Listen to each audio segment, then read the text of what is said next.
There's a certain kind of person who spends money they haven't earned yet. The kind who knows exactly what they'll do with next Friday's deposit before this Friday has even arrived. They scroll through their banking app calculating future balances, moving numbers around in their mind like chess pieces on an invisible board, playing out scenarios that haven't happened yet. They budget meticulously, sometimes obsessively.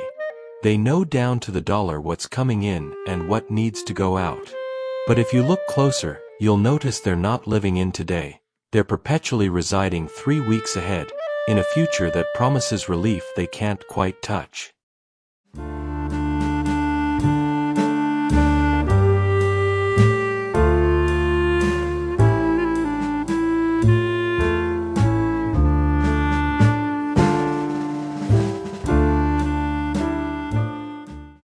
You've probably met someone like this.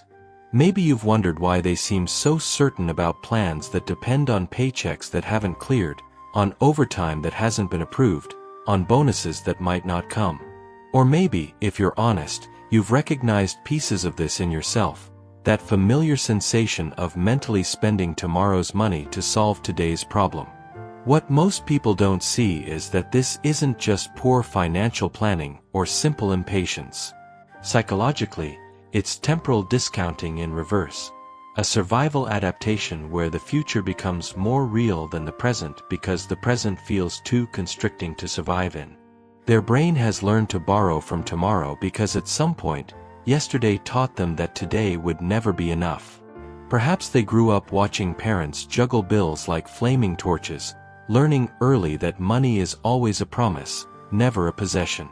Perhaps they experienced a financial shock, a sudden job loss, a medical emergency, a relationship ending, that taught them that security is an illusion anyway, so why not reach forward?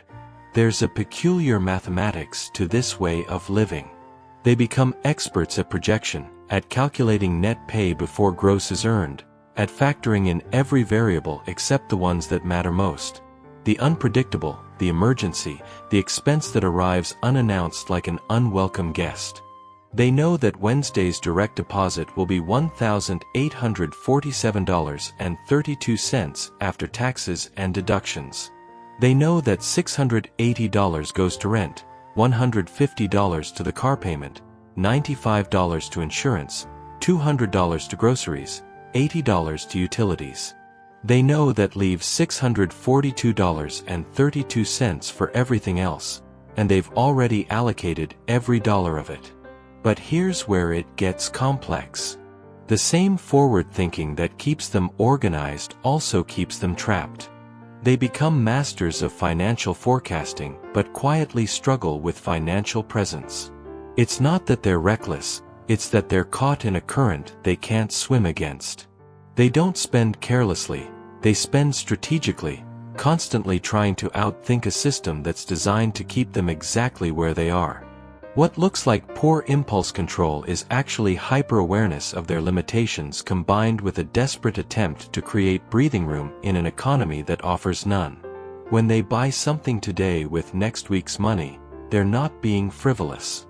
They're making a calculated bet that the small relief now is worth the tighter squeeze later, because later will be tight anyway. They're borrowing peace of mind in $40 increments, paying it back in anxiety at 100% interest. And the mental load is extraordinary. Imagine carrying a spreadsheet in your mind at all times. Every purchase runs through an internal calculator. If I spend $12 on lunch today, that means I need to skip coffee tomorrow, which means I'll need to bring the French press to work, which means I need to buy coffee grounds, which costs $9, which means. The cognitive burden of this constant calculation is what psychologists call decision fatigue, a depletion of mental resources that occurs when the mind must make endless micro-decisions about resource allocation.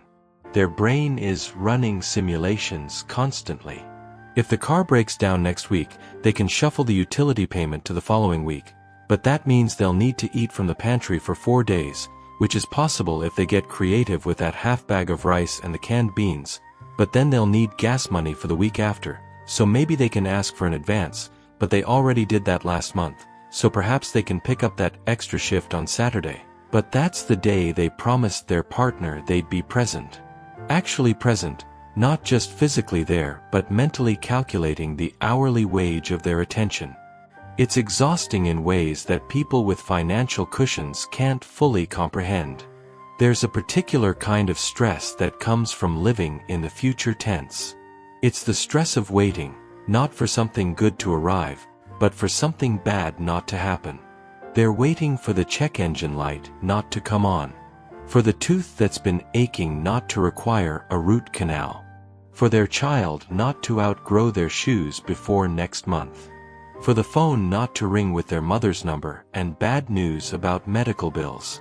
For the text from their landlord not to say, "We need to talk about something."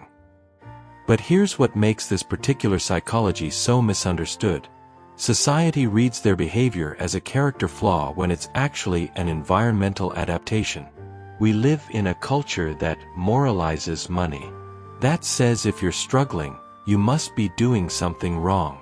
That preaches, just save, and live within your means, as if means aren't already predetermined by wages that haven't risen in step with costs, by housing that devours 50% of income, by healthcare that bankrupts, by childcare that costs more than mortgage payments, by education that requires debt, by transportation that's mandatory but unaffordable, by 1,000 invisible taxes on being poor that compound daily. The person who lives next month's paycheck isn't failing at budgeting. They're succeeding at survival under conditions that would break others entirely. They've developed a cognitive skill set that would impress any financial analyst. Forecasting, scenario planning, risk assessment, resource optimization under extreme constraints. They're doing PhD-level math with a high school calculator, and they're doing it while working 40, 50, 60 hours a week, while raising children, while caring for aging parents, while dealing with all the other demands of being human in a society that treats financial vulnerability as a moral failure. And there's a shame that comes with this. A deep, private shame. Because they know what they're supposed to do. They've read the articles about emergency funds and financial literacy. They've seen the Instagram infographics about the importance of saving. They've heard the advice, pay yourself first. They know that living paycheck to paycheck is considered irresponsible, that reaching into future funds is seen as immature, that not having 3 months of expenses saved is somehow evidence of poor character rather than poor wages. So they hide it. They smile when friends suggest expensive dinners and say, maybe next time, without explaining that next time won't be different. They decline invitations casually, as if by choice, not necessity. They become experts at social navigation, at maintaining the appearance of financial okayness while internally calculating whether they can afford the gas to get to the free event. They perform stability while living on the knife's edge of insolvency, because admitting the truth feels like admitting defeat.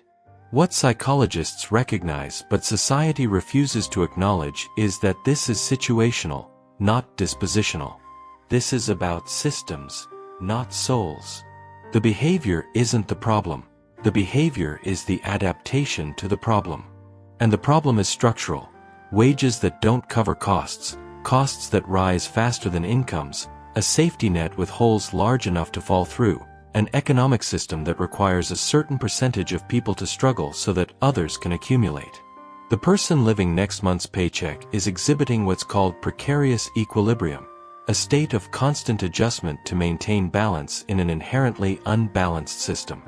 They're walking a tightrope that's fraying in real time, and instead of acknowledging that the rope is the problem, we criticize their footwork.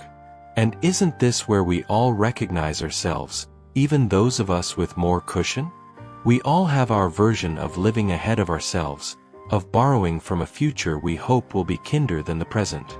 That tension between wanting security and needing to live, between planning responsibly and surviving immediately. Some of us borrow money, others borrow time, health, relationships, rest. We all make trades we hope we can afford, sacrificing one form of well-being for another, constantly calculating invisible equations about what we can sustain and for how long. Psychologists call this intertemporal choice, the challenge of making decisions that involve trade-offs between costs and benefits occurring at different times.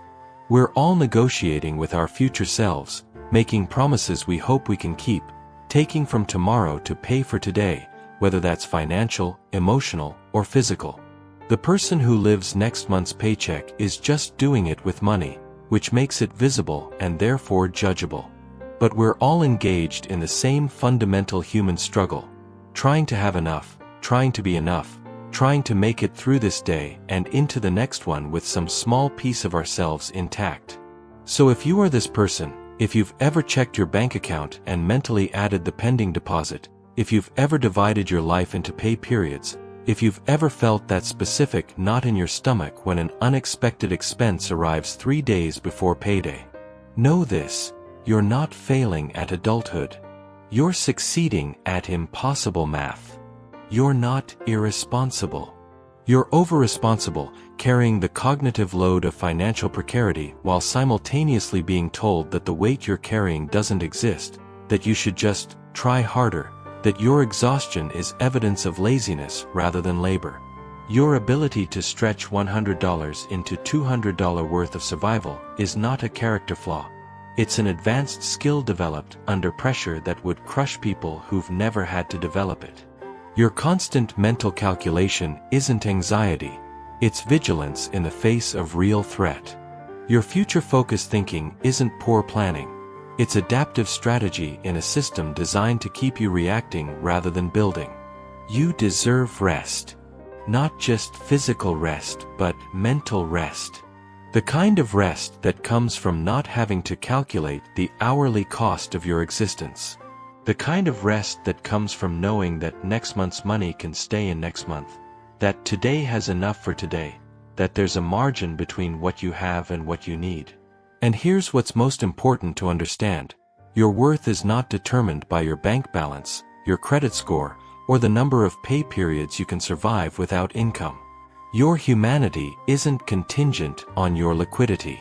Your value isn't measured in dollars saved or dollars projected. You are not your financial situation, even though your financial situation significantly shapes your daily experience. The truth is, you're doing something that should be impossible. You're making ends meet when the ends are in different time zones. You're creating stability out of instability, security out of precarity, survival out of systems designed for your failure. That's not weakness. That's not poor planning. That's resilience under conditions that would break the people judging you for not having it together. The system tells you that financial struggle is a personal failure. But what if it's actually a systemic failure you're somehow managing to navigate anyway? What if your ability to live next month's paycheck isn't evidence that you're bad with money, but evidence that you're remarkably good at surviving on too little? What if the problem isn't your budget, but an economy that requires you to budget miracles? There's a certain kind of person who spends money they haven't earned yet. But look at them now, with understanding instead of judgment. They're not careless, they're careful in ways that matter more than bank balances. They're not short-sighted, they're far-sighted enough to see 30 days ahead while living in today. They're not failing, they're functioning beautifully under pressure that shouldn't exist. And maybe that's the most important reframing of all. That after all the calculations, all the projections, all the mental gymnastics of making scarcity look like enough, what remains is simply a person trying to live with dignity in a system that makes dignity expensive. A person who deserves compassion, not judgment. Space to breathe, not advice to try harder. Structural change, not personal criticism. You're not broken. The system is. And you're proof of human resilience in the face of systematic indifference. That's not a failure of character. That's a demonstration of strength most people will never need to develop and should be grateful they don't.